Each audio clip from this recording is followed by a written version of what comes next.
Fighting Talk back again, and today I'm delighted to be joined by Veronica Hardy ahead of her huge fight on UFC 309 at Madison Square Gardens, New York. I mean, let's start with that before we even talk about the opponent. The mecca of MMA, Veronica. Just how excited are you about that? I know, I can't believe it. It's almost like too cool to be happening to me. So I'm just like waiting to get there, basically. But it's honestly an honor because obviously I do go to New York to train, and I have so many people who help me there who dedicate a lot of time, and the atmosphere in the gym is so unique. Everyone looks at it very studious, the way they approach it. It's a lot more about tactics, how you implement it, what the person is going to do. So it's a lot more like the chess aspect that people talk about. I feel like that's something that's very talked about, especially with grappling.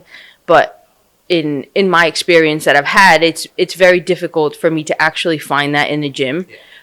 So to see that in play, and to see how such incredible, intelligent people are piecing it together also gives you ideas for what you can do for yourself. And that's something that's just like really special. You just touched on the camp. I was going to move on to it later on, but you've mentioned it. Obviously, you and Dan do a lot of traveling around, especially with this new role here.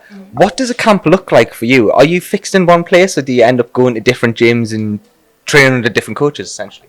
I train with a lot of coaches, really. Although Dan is like my head coach per se, he focuses on taking me to places that will improve me as a fighter or help me test these things out. And he knows that it's not just going to be with him. It's going to be in collaboration with all these incredible coaches. That's kind of what makes I feel an athlete good is so many intelligent people that are willing to help and come together. So for me, camp is sort of like it has started in the UK and ended in the US, which has also been great because the last two fights I fought in the US. So then you're more accustomed. You don't have like that travel and everything to deal with, and it's really good to like finally, I guess, hone in on the closest contact range towards the end of the camp, because like you want to be just ready for that. I guess away from fighting, you're only 28. You've done a lot of traveling in your 28 years. Just how much do you enjoy traveling, and what is it for you that brings you joy with traveling as much as you do? Yeah, you know what? I really love traveling. I remember as a kid, I was just like, I don't know what job I'm gonna do. I just want to like live in a hotel. I used to just think that was the coolest thing, and it's kind of like that, a little bit different. I probably should have said I would like. Not just like a hotel, but like a cool Airbnb where it's a lot more comfortable. Just because the older you get, the less you can handle. Not comfortable, but it's just kind of like turned out really cool. And I love traveling. I love getting to meet new people, explore new places, like the food, the different culture, even just a supermarket. Like I'll just spend like an hour, like, wow, look at this. This is different. And I feel you really get to know how people live, and that for me has been very important for my own education. If you move on to it then, the fight itself against Moura, coming up from strawweight, obviously 2 weight misses there that sort of forced to move up to flyweight. He's 10-1, I think 6 or 7 first round submission. I mean, I feel like I already know what the answer is, but what are you expecting from her? Are you looking at her to take this to the ground very early doors? No, according to the tape and the way that she's fought, that is something that she does do. I'm very glad for her that she's up in this weight division. It's kind of by the way that like I don't think she missed weight because she wasn't trying. I think she was like almost putting herself in a hospital, and that it's very dangerous in the sport. And whenever somebody goes away from that, I'm happy, even if they're my opponent or not. We are all people, that we have families, that we have things that we need each other. And I'm glad that she's now moved up and is going to be a healthier version. We look at your recent form, 3-fight win streak. It's amazing. I know you spoke about it at length, but I've got to ask you, of course, having Dan there. You mentioned there before, of course, he is your head coach. But just how many levels do you think that has really added to your whole game?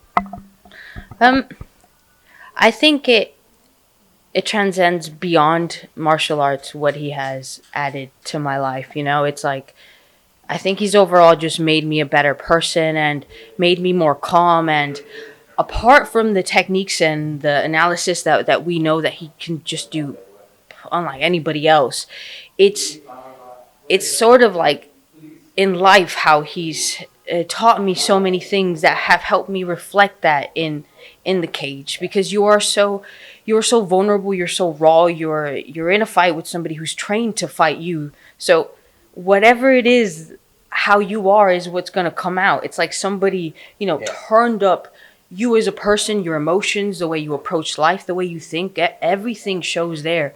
So sometimes beyond the techniques, there is the raw fighter aspect. And I feel like he's somebody that like understands a lot of things that I would struggle to tell anybody else. And that has helped me just grow. And more than the fights and the winning and whatever, it's just I'm grateful to feel like I've grown as a person.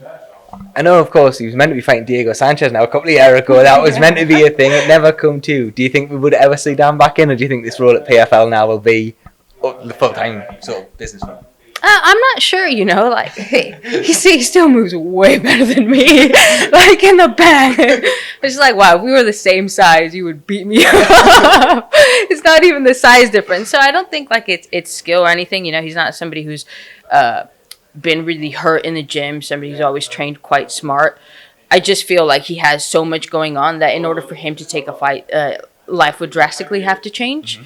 It's not that I don't feel like he's capable, but that would have to happen. Yeah. So, I don't know. I don't think so, but I don't know. Never say never. Yeah. I guess before we look at the future then, if we rewind the clock right back, for those that don't know, for you, your journey in martial arts, how did that come about? How did that start? And ultimately up to this point? Well, not anybody really. I got bullied and I watched Bruce Lee movies. And I was like, gotta learn some of this. Yeah, I mean, like, Bruce Lee was really what kind of brought me into, not really MMA, because it's not like there was MMA when I was growing up, there was like a karate school that I went to or this other, and I just naturally did MMA because I went to like a karate school, but a jiu-jitsu school, and then I would go to like a kung fu school just to learn much like travel, like just to go to different places, like learn different things. Because I feel even now, like there's a lot of traditional martial arts that have so much to offer that haven't been like shaved down to where you can apply it in the mix. And so, people kind of like, it's like sifting through. It takes a lot of effort, so they get away from it. But, yeah, just that. And I just kept doing it. And I realized that I was like kind of like older. And I was like, oh, I can do this as a job? No way. And yeah, here I am. I don't know. If we do look then, if you do get your hand raised in Madison Square Gardens, where do you think that puts you in the division? Because for me, on a 3-fight win streak in that flyweight division, I personally think it's got to be now in and around the rankings at top 15. Yeah, I feel like that would make sense. I don't know how much, like previously, because I have so many losses in the UFC. I don't know how much that's still affecting me with the win streak in order to get a ranked opponent or something. But in the end, I feel like ranked or not, you're still going in there as somebody tough and like in a cool place, and and like there's a lot of people watching and the adrenaline's cool. So it is what it is. I enjoy doing it, so it doesn't really matter. Finally then, come fight night, what can fight fans expect from the Veronica Hardy performance? It's going to be the best camp of my life. You can expect that I will walk out to a good song, okay? It's not going to be slow. It's not going to make you $10 or 10... Well, no, it's New York. The $25 that you spend on a beer. It's not going to, go to waste with slow music. I'll come out to chasing status. It'll be great. It'll be fun. And then if I don't fight good, at least you had a good time with me going out. Perfect. Veronica, thank you so much for your time and all the best.